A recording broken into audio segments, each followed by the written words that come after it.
Kwa nini umekuja hapa Pragya? Tafadhali naomba niache mwenyewe. Rudi nyumbani. Nimeshafunga milango yote ya kutokea nje. Na hata kazi pia nimeiacha. Umechanganyikiwa wewe? Kwa nini umeweza kuacha kazi yako? Kwa sababu na wewe umeiacha yako. Nini? Eti umeacha kazi yako kwa ajili yangu? Umeshindwa kufikiria hata mara moja kuhusu familia yako? Namaanisha utaenda kupata wapi pesa? Hata na wewe pia haukuifikiria heshima ambayo naiongelea, sio? Basi hata kwangu mimi pia pesa sio kitu cha muhimu sana kuliko heshima yako.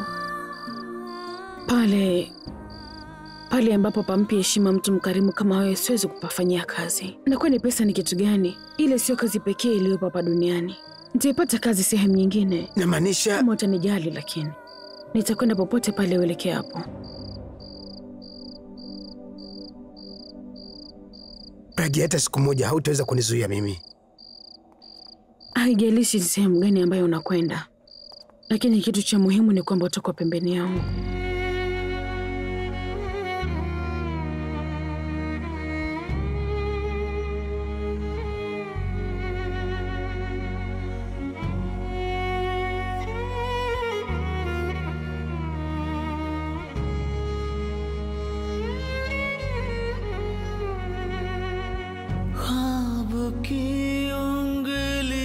पकड़ कर दूर तक जाएंगे हम, तुम कभी जो खो गए तो ढूंढ।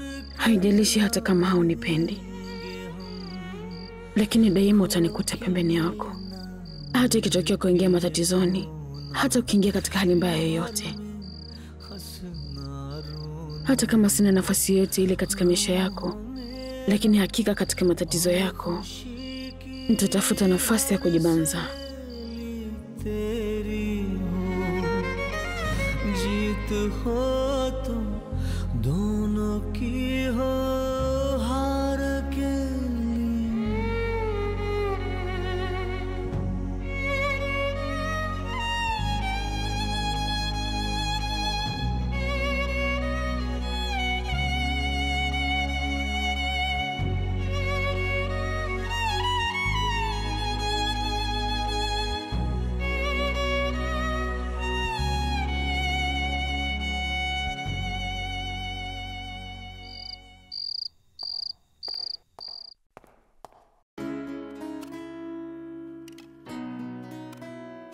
Vipi?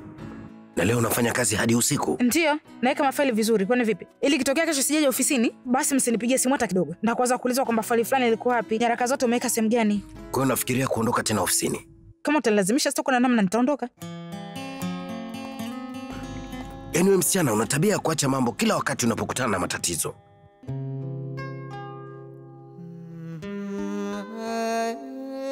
Kama matatizo yanafanana na wewe, basi hiyo ndio itakuwa tabia yangu. Unajua nini? Yaani kuna muda mimi namuonea huruma sana huyo mpenzi wako. Hivi anakuwezaje? Mimi wala sina bwana yoyote ule. Oh, kweli? Mbona wewe wala sio mbaya bwana, kiasi kwamba kukosa mpenzi? Hata hivyo, na yeye pia huonekani kuwa ni mzuri kiasi hicho. Lakini umekuwa na wapenzi wengi kama nini? Unamaanisha nini kusema hivyo? Hivi unafikiria nini? Mimi kipofu? Sio, niko na upumbavu wako. Kila siku wasichana wapya wanakuja kukutana na wewe na wewe unapotezea. Na huonyeshi kujali, unawadhalilisha na unawakaripia. Hicho unachokiona sio ukweli unaofikiria. Kweli? Kwa hiyo wasichana wote ambao wanakuja hapa ni rafiki zako na wala sio wapenzi wako? Sio marafiki zangu wala wapenzi, bali wao ni... Haina maana, achana nayo.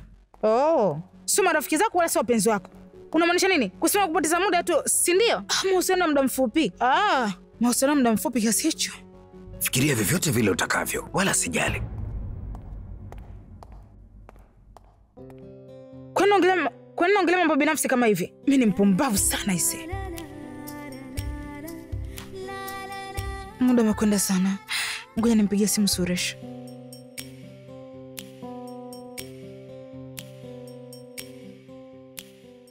Huu mtandao nao, ngoja tunaende mwenyewe. Abi, mpaka sasa sielewi kwa nini huyu binti amefanya hivi wakati anajua anakosea. Hasa kwa nini alikubali vipimo vifanyike? Bibi, endelea kufanya mambo yako. Tena nakuachia yote yaendelee bibi. Wewe kwa sasa zingatia afya yako tu. Mtu yeyote yule atakayejaribu kumshtuma Akash kwa uongo, mimi wala sitaweza kumsamehe. Lakini Abi, na mimi nahitaji kuelewa. Bibi, wewe hujui watu walivyo siku hizi. Visichana vya siku hizi vimekuwa vijanja sana. Yaani kwa ajili ya pesa unaweza kufanya chochote kile. Uzuri na wafulana nao sio wepesi. Na wenyewe pia wanataka kuoa wasichana waliokuwa matajiri. Bibi, endelea kufanya mambo yako. Acha kuvifuatilia hivi vitu, vitakuumiza tu kichwa. Tunatakiwa tufanye kazi kwa bidii sana Abi. La sivyo hii harusi itatokeaje? Nimetoka kupigiwa simu sasa hivi na familia Suriti. Wanataka hii harusi sichelewe, ifungwe tu kesho. Inawezekanaje? Mbona mapema hivi? Hiyo ni vizuri mama. Utakuwa umetingwa sana mpaka utakosa muda hata kuwaza mambo yote mengine. Kuna watu walikuwa wanataka kumnyonga mwanangu na wamzuie asipate bahati yake ya kuoa. Lakini kwa mapenzi ya Mungu wetu, kesho tu kijana wangu anaenda kuoa. Si ni vizuri hiyo ete? Au unasemaje mama? Kaka. Akash. Hongera sana. Asante. Changamsha kidogo mdomo wako. Shangazi, nina furaha sana kwa ajili yako. Unajua ni kitu gani nitamfanyia kwa ajili yake? Nitamfanyia aoe kifahari sana. Simama! Simama! Simama!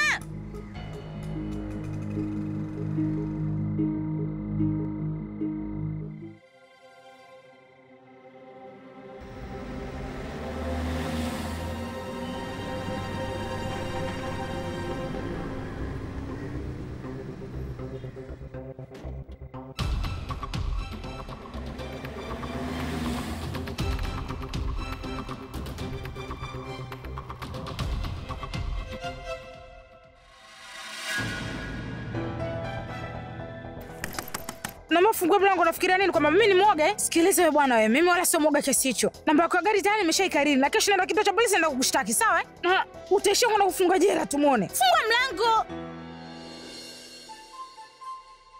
Wewe, kwa nini unanifuatilia? Hivi uone hata hebu kunifanyia mbinu zote chafu kama hizi? Wewe, hebu subiri kwanza. Mimi nilikuwa sikufuatilii, nilikuwa nakwenda zangu nyumbani. Mimi nimekuona unatembea peke yako na hii barabara kwa kweli usiku sio nzuri. Na hao ombaomba wanakufuatilia. Alafu unafikiri mimi nakufuatilia? Nimekuja kukusaidia lakini hutaki.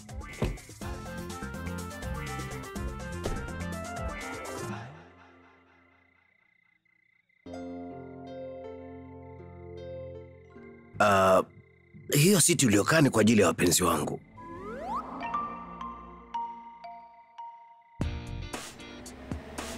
Alafu msichana unanidanganya. Uliniambia kwamba hauna mpenzi eh? Sasa mbona hao walikuwa wanakufuatilia? Mfunga mdomo wako bwana. Hapana, naongea ukweli. Tena huyo wa mbele anaonekana alikuwa anakupenda kweli.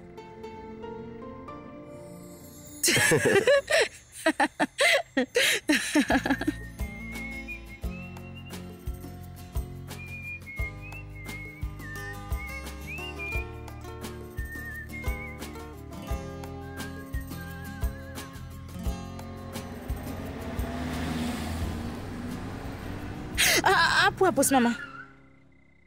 Kwani unaishi hapa? Mimi wala sio mjinga kiasi hicho kama wapenzi wako kwa muda mfupi. Sijachanganyikiwa kiasi hicho. Siwezi kutoa anwani yangu. Kuhusu anwani ya nyumba yetu sahau. Nyumbani kwenu ni barabara inayofuata, karibu na hekalu. Wewe mjua vipi?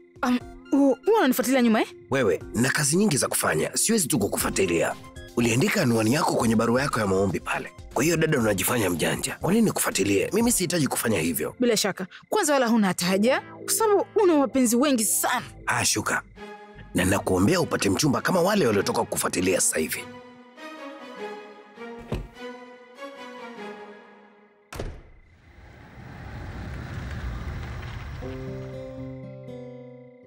Mimi mchumba wangu nataka taje kwa kama yeye vile vile. Anajali na anapenda utani, ambaye atacheka na mimi kila wakati. Ila asije kuwa na tabia yake mbaya tu ambayo yule anayo. Hiyo ambayo kuwa na wapenzi wengi kwa wakati mmoja. Jinga.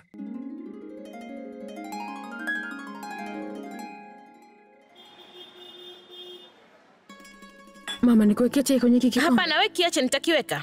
Sikiliza Pragya, unaweza kunifanyia kitu kimoja mwanangu? Unaweza kuomba mshahara mapema kutoka chuoni? Kama unavyojua mwanangu, tulikuwa na matumizi mengi sana mwezi uliopita. Na pia kwa sababu ya Rachna tumekuwa na matatizo mengi sana. Sikuweza kujihusisha na ukumbi. Hakukuwa na oda. Na kama tukisema tuongelee mshahara, basi naweza kulipa gharama za umeme, maji na simu. Hapana binti yangu, hauna haja ya kukasirika. Kama hauwezi kupata basi sio tatizo kubwa, tutalipa mwezi ujao. Tutapata adhabu lakini acha tuna hiyo. Hapana mama. Nini? Mama, mimi nilifikiria kwamba nisikwambie. Kwanza wewe siku zote huwa unaniambia kila kitu. Sasa ni kitu gani hicho ambacho hautaki kusema? Suresh ameacha kazi.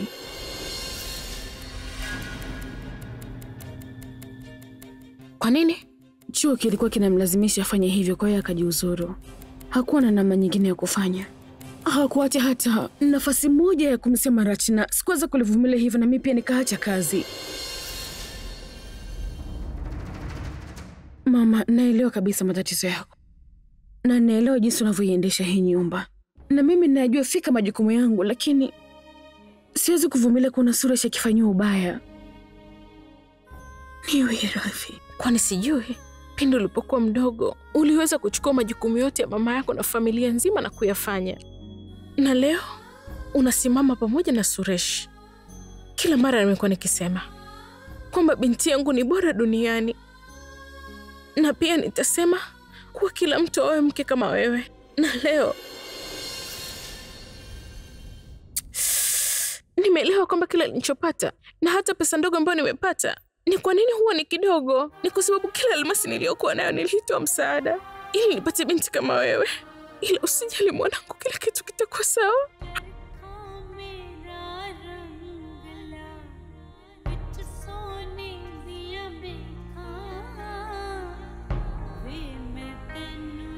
Tafadhali usilie mama.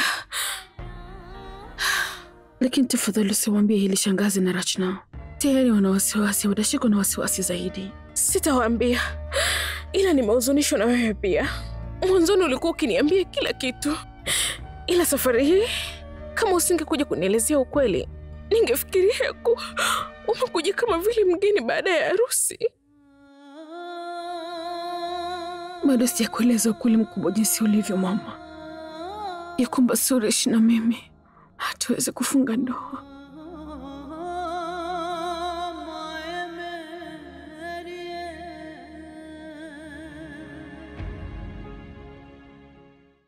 Mama, ona hii.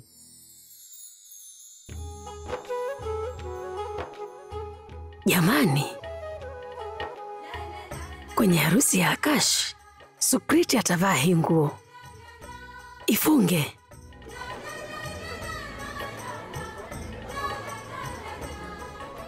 Sijui hata huyu dereva gari ameiweka sehemu gani.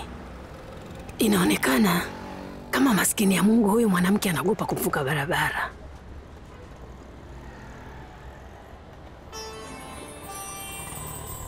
Mama, unataka kuvuka barabara? Ndiyo, nataka kuvuka barabara, lakini huu msongamano wa magari nashindwa kabisa.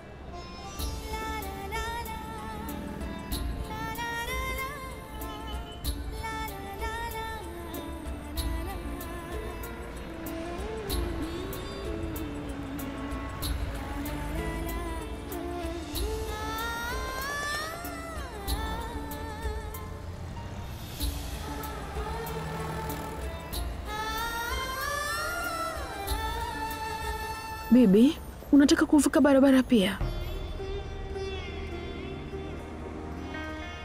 Wala usiwe na wasiwasi bibi.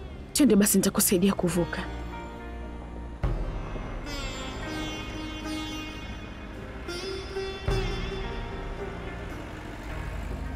Jina lako nani mwanangu? Bibi, naitwa Pragya. Twende bibi, taratibu kidogo. Jina zuri sana.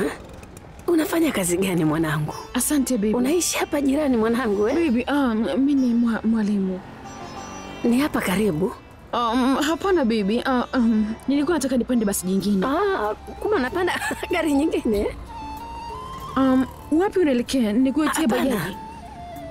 Gari ile pale. Sawa bibi, wacha niende sana. Asante mwanangu. Mzazi hana haja ya kusema asante bibi. Wacha niende. Pragya? Naam. Watu wazima huwa hawasemi asante kwa watoto, lakini watu wazima hutoa baraka kwa watoto. Uwe na maisha marefu. Mungu akupe kila hitaji la moyo wako, na uendelee kuwasaidia watu kwa moyo huo huo. Haya, naondoka.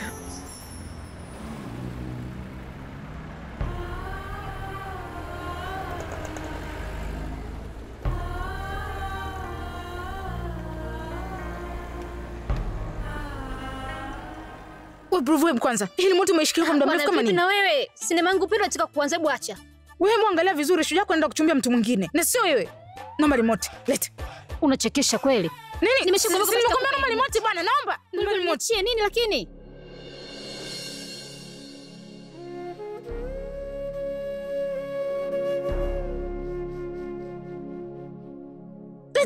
Basi hebu acheni kupigana. Muda wote nyinyi kama mashomoro. Chichi. Haya, nipeni remote. Purvi remote. Sitakuruhusu angalia kipindi unachokitaka. Rachna, chukua hii. Rachna, chukua hii mwanangu. Leo utaangalia vipindi unavyovipenda. Unamwambia tu yeye. Kwa hiyo ndo amekuwa kipenzi chako kipya? Angalau yeye sio mtu kupigana kila saa. Ndio nitampa yetu. Rachna, chukua. Mwanangu, wewe angalia kipindi chote unachokitaka. Hao watu. Hii hapa.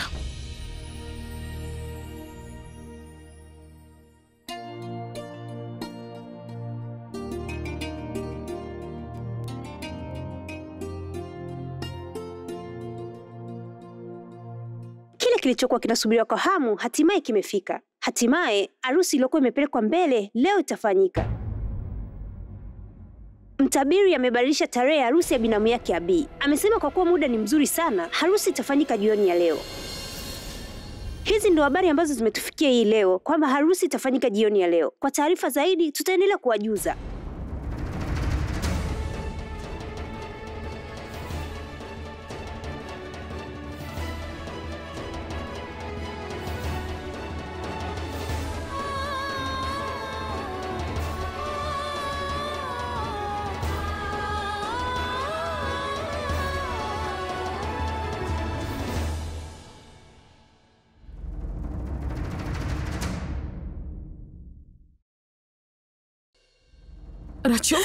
Racho, unafanya nini? Hebu acha bwana. Kufanya muda mrefu uliopita. Siwezi kukaa kwenye mji huu, siwezi kuona yote haya, siwezi kuvumilia. Racho, hebu naomba utulie. Tafadhali wifi, usinizuie leo. Yule ninayempenda ananiacha na anamuoa mtu mwingine. Nini nilichobakisha katika mji huu? Kila kitu kimemalizika. Namchukia yule mwanaume.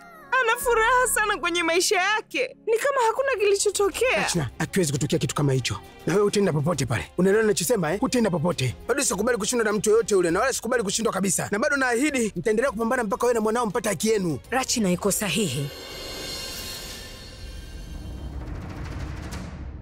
Wala hakuna tulichokibakisha hapa. Mama, sisema kwamba tutakwenda popote. Wanaweza kuwa watu wakubwa, lakini na sisi pia tunatakiwa kuheshimiwa, si ndio? Sitaki kusikia unachokisema. Njoo Rachna, tuondoke hapa. Mama, hebu acha kufanya hivyo bwana. Sisema kwamba tutaenda popote. Lazima nishughulikie hilo swala. Rachna, tutaendelea kukaa hapa tu. Unafanya nini mama? Niache. Nyamaza!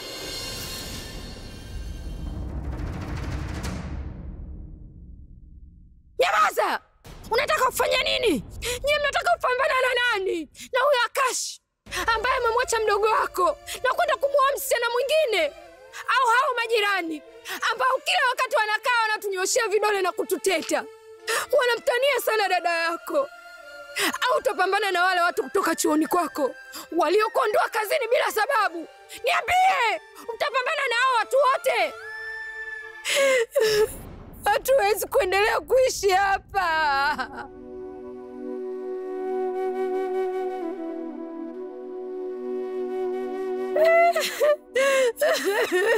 Mama, tutafanya kama unavyosema. Tutaondoka na kwenda mbali na hapa. Tuondoke tu.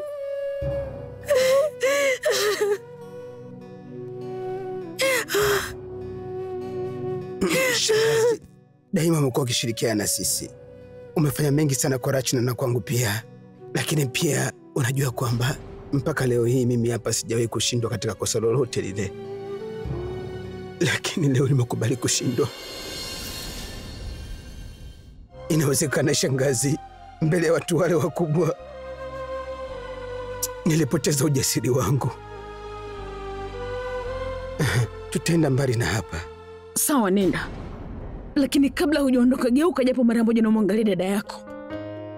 Shangazi, tafadhali naomba muangalie Racho. Leo amekaa katikati yenu akiwa ameinamisha kichwa. Je, ataweza kweli kuwatazama walimwengu? Na je, ndivyo ambavyo mlikuwa mkitaka kwamba ashinde kuwatazama walimwengu? Kiteko kimepotea kwa Racho. Ameshasahau hata jinsi ya kuongea kwa uwazi mbele ya watu, na tunakoelekea atasahau hata kupumua sasa. Na yote haya yanaendelea atamwathiri mtoto wake mtarajiwa.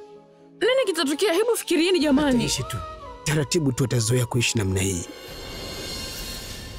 Hiyo haimaanishi kwamba kila mmoja umpata mpendaye kama anavyotaka yeye.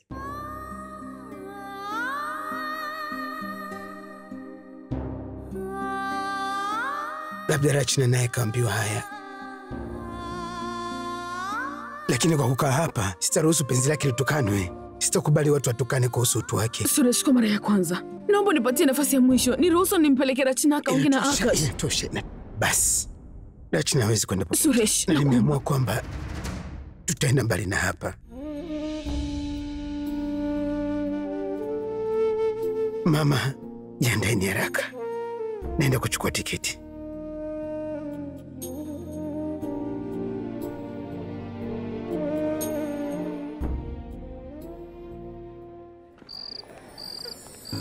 Hivi unataka muda gani zaidi wa kufunga hizo zawadi? Hebu fanya haraka huko, wageni wanafika sasa hivi. Hii ni sawa. Rita, sikiliza. Nguo ya bibi harusi wa Akashi iko tayari. Jamani, mko wapi sasa hivi? Mtatumia muda gani kufika hapa? Muda unazidi kwenda, kaka Akashi anakusubiria. Njoni haraka, sivyo nitapiga kelele.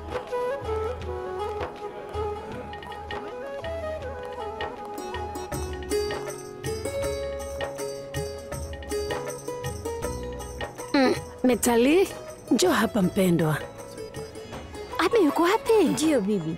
Nadhani yuko chumbani kwake, anavaa. Rockstar. Man Rockstar. Love, love, happy love, love, love, happy. Let's go. Nzuri. Sio. Nionyeshe vingine ulivyonavyo tafadhali. Inaonekana kama vifanani. Kwa hiyo subiri, mkuu, ngoja nikalete vingine. Tulia. Sio mimi nayo, ni kaka yangu. Haitakuwa sawa kwa sababu ni star mkubwa sana. Hivyo macho ya watu wote itakuwa kwako. Ndio Purav. Samahani. Sawa. Niambie Purav. Kaka, nimepata simu kutoka kwenye kampuni kubwa ya michezo na wanahitaji kufanya tangazo na wewe ndani ya lisali moja. Nitaondokaje sasa hapa? Kaka yangu Akashi anaoa. Kaka, nimewaambia walipe mara 2 ya kiwango na wako tayari. Na pia unapokwenda kupigia picha ni karibu na studio. Sawa, namalizia. Muda si mrefu nitafika studio, waambie wao waandae kila kitu. Haya sawa, baadaye. Jamani, fungani mabegi yenu. Tunatakiwa tukapige picha sasa. Ala, Abi, unaenda tena kushuti jamani?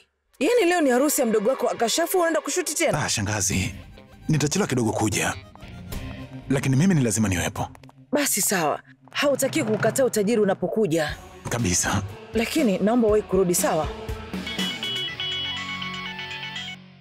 Alia binti mdogo mfalme. Nini shida? Hujanikumbuka eh? Yaani kila siku nakuona kwenye televisheni, majarida, mtandaoni, huko kila sehemu kaka. Alafu uko wapi? Ulisema huwezi kukosa na lazima utakuja kwenye harusi ya Akash. Ndio, nitahudhuria. Nimeshaondoka tayari. Una uhakika? Basi sawa, nakuja kukuchukua. Usijali, nitaweza. Utaweza my foot. Sawa, nitamtuma mtu akufuate. Sawa? Sawa. Natamani kukuona. Ufike mapema. Alia. Rockstar. Man Rockstar. Hivi nimekulesha mara ngapi? Lakini kwa nini unataka kunielewa? Kwa nini unapenda kujifanya kama mtoto mdogo? Ni kwa nini Shangazi, tulia. Kuna nini? Ni kwa sababu gani unamfokea? Wewe mwanangu, achana nalo tu. Wewe nenda kashuti huko, mimi nitamudu mwenyewe. Kaka, asante Mungu umefika. Hebu mueleweshe mama. Tayari nimeshakwambia, lakini kwa nini unataka kunielewa? Shangazi, hakuna shida. Kuna nini Akash? Kaka, nimependa sana na ni nzuri mno. Na nataka nimzawadie Sukrit. Lakini anakataa. Kwa nini unakataa sasa shangazi? Na ni harusi yake huyo. Harusi wasitokee kila siku. Hakuna haja anakuwa na gharama zote zile ambazo zina ulazima. Hiyo pesa unayoitaka wala sio ndogo. Ni mdogo ukilinganisha na furaha yake. Akash, pata chochote unachokitaka. Na pia piga namba yangu ya bahati. Hongera sana. Nakupenda kaka. Shangazi, hakuna shida. Kaka, kila la heri. Asante. Mama, wewe ni mjanja sana. Hoja nzuri sana. Sijapata hata dakika 2 kupata pesa kwa kaka. Na nitampa Sukrit ile saa ya dhahabu. Ile nzuri mno. Hakuna haja yoyote ile kumzawadia. Sisi ni upande wa bwana harusi. Kwa lazima tupate zawadi kutoka kwao. Tumeelewana? Nataka ufikirie ni kitu gani unatakiwa kuchukua katika ile familia ya Sukriti. Ni kitu gani unakiangalia? Kwa sababu yangu ndio maana umeshinda hiyo bahati nasibu. Kama ungekuwa na moyo msichana Rachna, basi haya mambo yote usingekuwa unayapata. Eti nataka nimzawadie almasi au saa ya dhahabu. Wifi, kile ulichosema ni sawa. Kwenye mpambano ambao kaka amekubali kushindwa, sasa mimi nitapambana. Na zaidi yangu mwenyewe nitapambana kwa ajili ya mwanangu. Pindi atakapokuja katika hii dunia, sitakubali yoyote amnyoshie kidole. Hata yeye anatakiwa ajue baba yake ni nani. Wala wewe umeelewa kitu ambacho nakiongea? Wifi, ulimwomba kaka akupe nafasi nyingine zaidi. Nitafanya chochote kile atakachosema. Niambie, natakiwa nifanye nini? Tutawafanyia kile ambacho wao walikufanyia wewe mwanzo. Wao walipata ripoti ya kwanza, na hiyo ripoti mimi na wewe tutawapelekea. Unamaanisha? Naomba unifuate.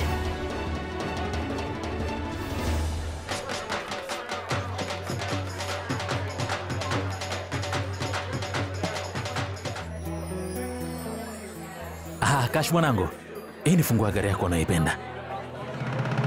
Ni ya kwako sasa. Asante, limeegeshwa nje. Naweza kuona? Twende ndani bwana, hapa tuache wanawake wana vikao vyao hao. Twende. Shangazi, ninahitaji chumba cha kujifanyia makeup. Twende, nitakupeleka. Hebu tulia Akash, mimi nitampeleka. Abi. Naam. Unaenda wapi sasa? Kuna kazi naenda kufanya. Kuna kazi natakiwa nikafanye. Ina pesa nyingi. Pesa. Wakati mdogo wako anaoa. Napata pesa mara 2 bibi, nitakataje sasa? Siku moja utakuja kuithamini pesa. Bibi. Babe siku zote anathamini sana pesa kuliko chochote. Wewe hauithamini pesa kabisa, ila una tamaa ya pesa. Pesa inaweza kuwa vitu vingi, lakini sio kila kitu. Mwanangu, leo ni harusi ya ndugu yako, na unafahamu mambo mengi hutokea siku ya harusi. Wageni wote wanakuwa wa kwetu. Hakuna anayejua ni nini kitatokea muda huo. Inawezekana kwenye huo umati wa watu ukampata msichana mzuri anayekufaa, ambaye anakufaa wewe tu. Inaweza kutokea. Na pia inaweza kutokea nikapata huyo msichana kule na kuenda kwenye kazi zangu. Inawezekana pia. Bado hutaki kubadilika. Sikia kipenzi changu, sitachelewa kurudi. Ndio, nimeshaona ni jinsi gani unavyowahi. Mfanye ule, maana naona machavu yako yashaanza kurudi ndani. Ni fashion tu bibi. Niache huko. Kwaheri bibi, nakupenda.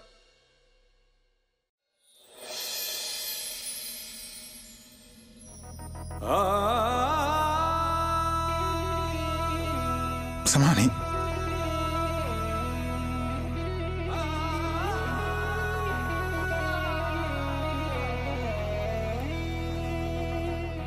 Niwie radhi.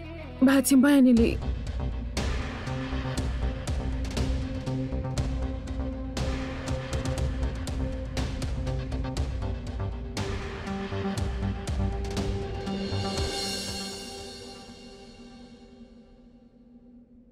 Tunafahamiana?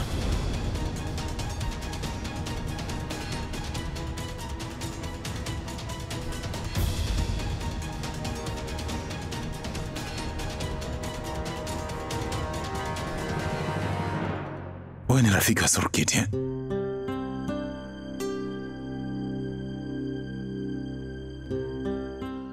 Surkiti yuko chumbani na marafiki zake wengine.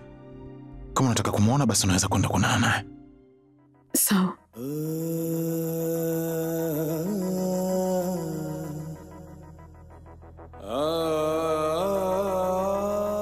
Unanifuatilia eh? Mtandio wangu. Skafu. Mtandio wangu.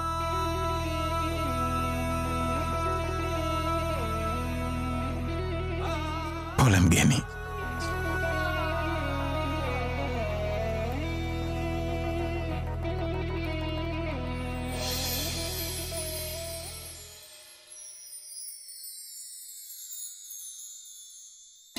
Inasemekana bibi harusi mpya anapokuja nyumbani huwa anapata furaha kubwa sana. Na kuomba Mungu huyu bibi harusi aingie nyumbani kwangu ili alete furaha kwenye maisha ya bibi wangu.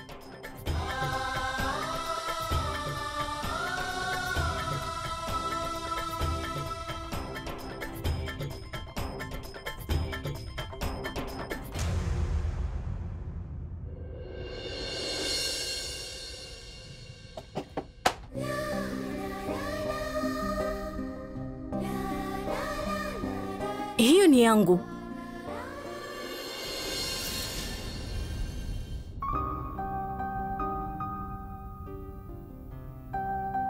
Sawa, baki nayo.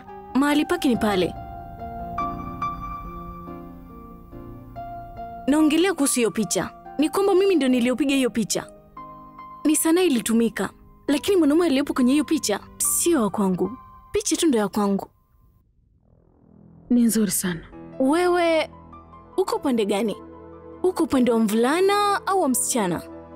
Au kokote kote? Rafiki yake Abi? Hapana. Vizuri. Kwa nini unasema hivyo? Kwa sababu nawajua marafiki zake wote Abi. Nilikuwa nafikiria ni rafiki gani huyu ambaye simfahamu mimi. Ila ni sawa. Nimefurahi kama hofu yako imekwisha. Mimi naondoka.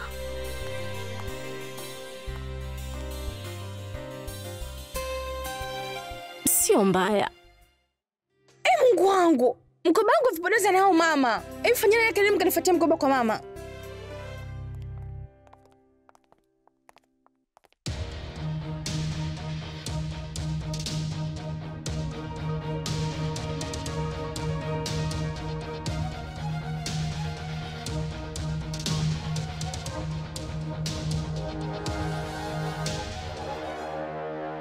Wewe ni nani?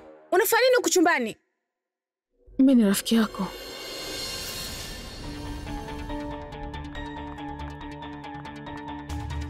Nimeleta zawadi kwa ajili yako. Nini hiki? Ni zawadi yako ya harusi. Rafiki yake Akashi amenipatia. Anataka uitazame kabla ya harusi kufungwa. Ameweka surprise yako.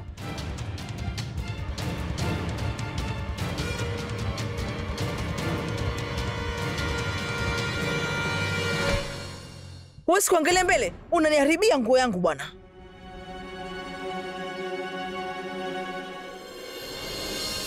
Hata hivyo tuwezaje kuona kati umejifunika uso mpaka machoni? Hata hivyo umetokea wapi eh? Umetoka kwa bwana harusi au kwa bibi harusi? Ila nguo zako zinaonyesha kama wewe ni mhudumu vile. Sinaongea na wewe, kwa nini hunijibu? Hunisikia au kitu gani eh? Shangazi, njoo huku chini. Sawa, nakuja.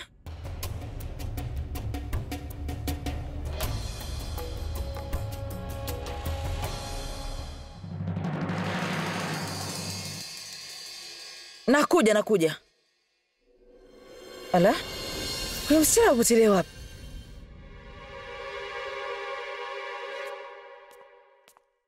Dada Pam. Yaani umefanya maandalizi mazuri kweli. Kila mtu hapa anakusifia. Asante jamani, sana asante. Wakati wa harusi watu wanatumia pesa nyingi sana. Na pale harusi ni kati ya familia mbili za kitajiri, basi lazima hiyo harusi iwe babu kubwa. Kweli. Alafu nimekumbuka, ulikuwa unataka kuwazawadia mikufu ya dhahabu kwa wageni wote, si ndio eh? Au nilisikia vibaya? Ndio. Twende kule chini. Twende.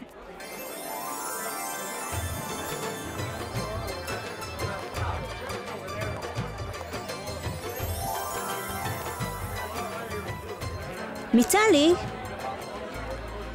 Abe shangazi. Hii hapa ni zawadi yako ya harusi kutoka kwetu. Ninaomba uipokee. Kwa ajili yangu. Asante sana shangazi. Karibu.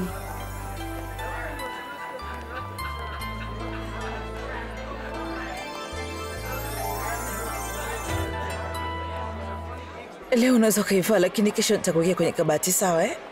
Nisikilize.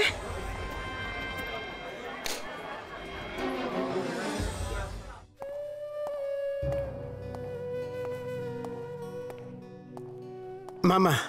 Ndio mwanangu. Nimeshakata tiketi ya leo usiku saa 3.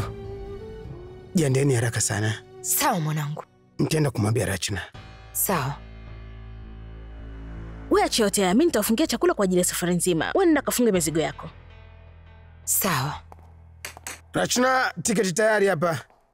Fungasha vitu vyako haraka. Shangazi? Ndio mwanangu. Rachna yuko wapi? Mwanangu, sasa hivi tu uliko chumbani kwake. Ngoja nimpigie. Sawa.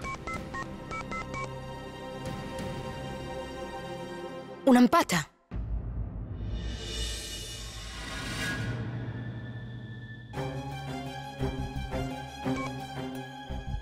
Purvi. Rachna yuko wapi? Mimi sijui.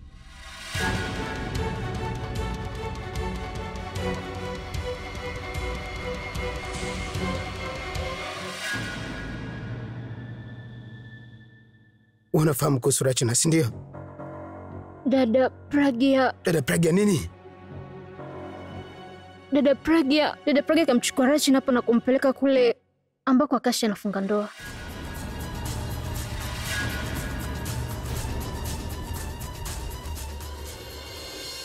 Uko sawa? Hivi Abi yuko wapi?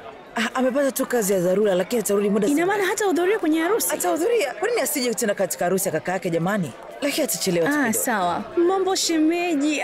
Umependeza kweli. Dada Pam, secret yuko wapi? Wala usijipe tabu bwana. Mwache ajiandae taratibu, leo ni siku yake. Mwangalie Tanu. Mungu wangu ni mrembo. Twende tukamwangalie. Tumefurahi sana.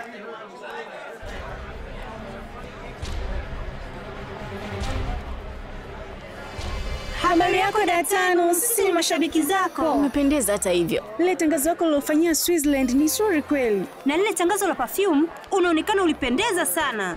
Tunaweza tukapata picha? Sawa, hakuna shida. Naweza nikakushika? Ndio, usiwe na wasiwasi. Na mimi pia. Sawa. Mambo Tanu. Poa.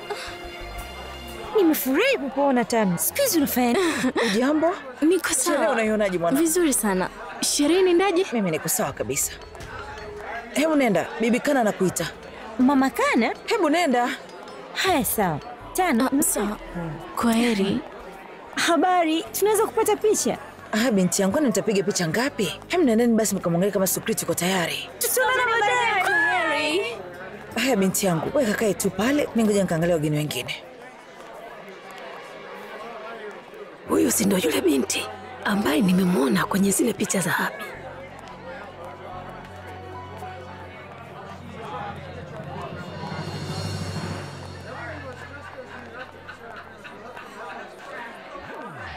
Mungu, bibi yake Nabi ananiangalia kweli. Nifanye nini? Samani. Hii na kilevi eh? Mimi sipendi kilevi. Sawa, haya kubadilishe. Wala hatakiwi kuongopa. Makosa yanaweza kusamehewa, lakini uongo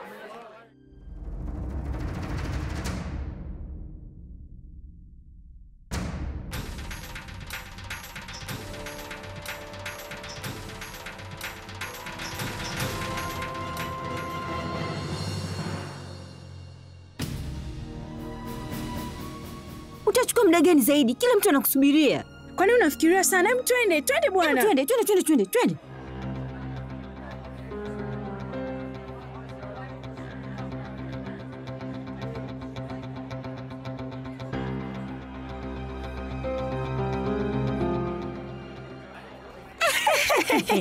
Jamani, amependeza kweli. Shemeji atakuwa anakusubiria huko. Ndiyo kabisa. Nimefurahi sana. Mambo mazuri jamani. uwe na furaha. Huyu hapo Sukrit amekuja. Yaani na amependeza sana. Mnamwonaje? Akashi wanted kuongea naye kwa haraka. Mara ya kwanza ulipenda kukutana nao, walikupa gari kubwa na nzuri sana. Sio nakumbuka. Na sasa Naisa anaenda kukupa zawadi kubwa sana. Au labda jumba la kifahari, Mama, sio kisiwani, ni kisiwani. Hebu funga na mdomo wako. Hatujapata hata kipande cha tofali kutoka kwako. Haijalishi kama kisiwa au sio kisiwa. Lakini ni mradi apewe tu nyumba. Nenda haraka kaongee naye. Gitu. Yaani natamani hii harusi iahirishwe. La sivyo huyu mama atazidi kunitania na atafanya maisha yangu yawe magumu sana. Una nini mpenzi? Mpenzi wako nani? Hiki ni nini? Hebu niambie. Jamani, mimi sijaona. Nitajuaje sasa kuna nini huko ndani? Basi angalia, kuna ushahidi wa wanaume humu. Kwenye hii barua imeonyesha wazi kwamba huwezi kuwa baba. Wewe huwezi kuwa na mtoto. Unaongea ujinga gani? Unajua unachokiongea? Unamaanisha nini labda? Ya kwamba mimi siwezi kuwa baba? Hata sijiongelei mimi. Nasema kitu ambacho kimeandikwa katika hii ripoti. Inaonyesha kabisa kwamba unataka kunidanganya. Kwa nini umeficha kitu kikubwa kama hiki? Kwa nini? Niambie. Wewe ni mwongo. Nisikilize. Mama! Mama, kuna nini? Hawa watu wametudanganya. Huyu Akash hawezi kuwa baba, na hii hapa ni ripoti yake ya kiafya.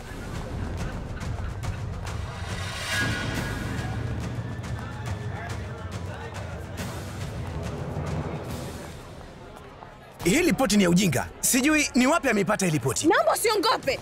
Kwani wewe hukufanya hivyo vipimo? Nilifanya kipimo cha DNA. Iki kipimo cha vinasaba? Kwa nini unafanya vipimo kwa ajili ya vinasaba? hivyo tu. Unamaanisha nini? Kusema ni hivyo tu. Hivi nini kinaendelea hapa? Ni kitu gani kingine unanificha zaidi ya hiki? Mama, mimi siwezi kuelewa na huyu mpuuzi. Mwanangu, hamna kitu kama hiko. Ni kutokuelewana tu bwana. Ina maana hao watu wametudanganya, si ndio? Akashi hawezi kuwa baba kabisa kwa sababu ya hii ripoti. Kwa hiyo hii harusi haiwezi kuendelea. Nina mtoto mmoja tu wa kike. Mali zangu zote ni za kwake na tumeruhusu kumpatia binti yetu. Sisi kama wazazi tunathubutu vipi kumpatia binti yetu kijana? Inatosha. Kwa nini wewe unaongelea sana tu kuhusu binti yako? Kwenye siku yangu ya harusi na watu wote hawa, kwenye ukumbi wenye watu wengi namna hii, mbele ya umati wote wa wageni, ananiita mimi tasa ya kwamba siwezi kuwa baba? Hebu kwanza ngoja nikuulize swali moja. Unaelewa nini kuhusu Akashi? Hivi hujui ni watoto wangu wangapi watakuwa nazunguka huko mtaani? Na nimeshafanya kipimo cha DNA. Na kwa sababu yule msichana alikuwa anapiga makelele na kusema kwamba yeye ni mama wa mwanangu.